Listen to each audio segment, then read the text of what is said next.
பாகிஸ்தானின் ஏவுகணைகள் ட்ரோன்களை தடுத்து அழிக்க ரஷ்ய தயாரிப்பான S-400 என்ற வான்வழி பாதுகாப்பு கவச முறையை இந்திய ராணுவம் பயன்படுத்தியது. இந்த பாதுகாப்பு கவசத்தின் சிறப்பு அம்சங்கள் குறித்து இந்த தொகுப்பில் பார்க்கலாம்.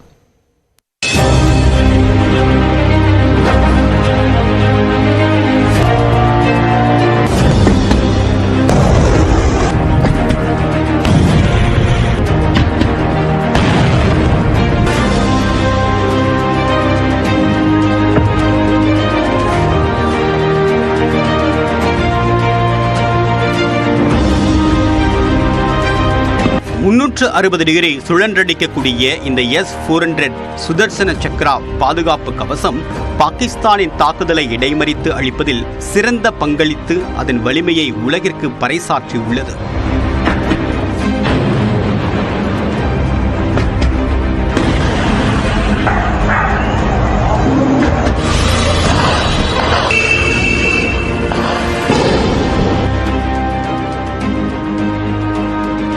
வியாழக்கிழமை இரவு 9 மணி அளவில் திடீர் என்று பாகிஸ்தான் ராணுவம் தரப்பில் ட்ரோன்கள் மற்றும் ஏவுகணைகள் கொண்டு தாக்குதல் நடத்தப்பட்டது.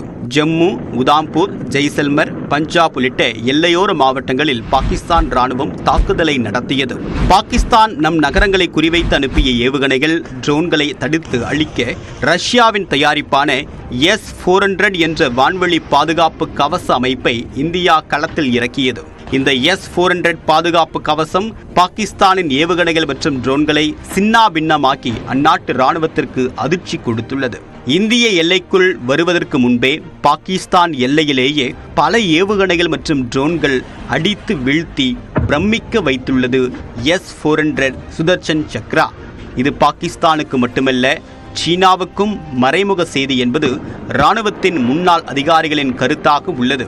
இது ஒரு மெசேஜ், இந்தியன் ஏர் டிஃபென்ஸ் எவ்வளவு ஸ்ட்ராங்கா இப்ப நம்ம டெவலப் ஆயிருக்குங்கிறத ஒரு மெசேஜ் பாகிஸ்தான் போகும். ஒன்று, ரெண்டாவது இது சைனாவுக்கு இன்டைரக்டா இது ஒரு மெசேஜ். அதனால ஏர்கிராஃப்ட் அட்டாக் டெவலப் ஆயிருக்கும், அதுக்காக தான் அது பண்ணிருப்பாங்க. இல்ல major drone attack Pakistan try பண்ணிருக்கலாம், அதுக்கும் பண்ணிருக்கலாம்.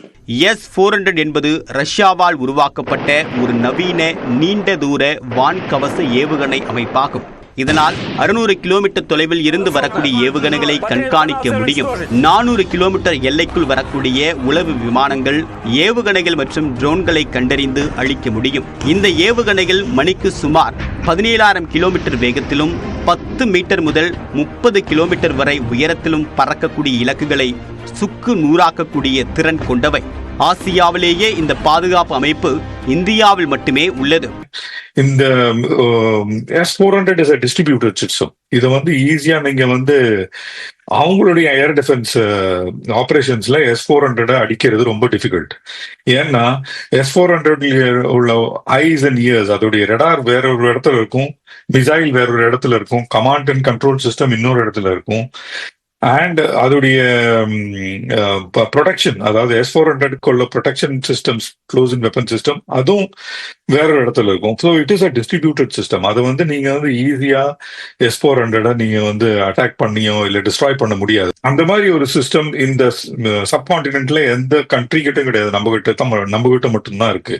அமெரிக்காவின் எதிர்ப்பையும் மீறி ரஷ்யாவில் தயாரிக்கப்பட்ட S-400 வான் தாக்குதல் பாதுகாப்பு அமைப்பின் 5 பிரிவுகளை வாங்குவதற்காக இந்தியா 2018ஆம் ஆண்டில் தோராயமாக 35,000 கோடி ரூபாய் மதிப்பிலான ஒப்பந்தத்தில் கையெழுத்திட்டது. இவற்றில் 3 பிரிவுகள் ஏற்கனவே செயல்பாட்டில் உள்ளன. அவை பாகிஸ்தான் மற்றும் சீனா எல்லையில் நிறுவப்பட்டுள்ளன. மீதமுள்ள 2 பிரிவுகள் 2026க்குள் வழங்கப்படும் என்று எதிர்பார்க்கப்படுகிறது. இந்திய வான்வழி பாதுகாப்பின் அரணாக சுழன்றடிக்கக்கூடிய இந்த S-400 சுதர்சன் சக்ரா நாட்டின் ராணுவ வலிமையின் சக்தியாக திகழ்கிறது.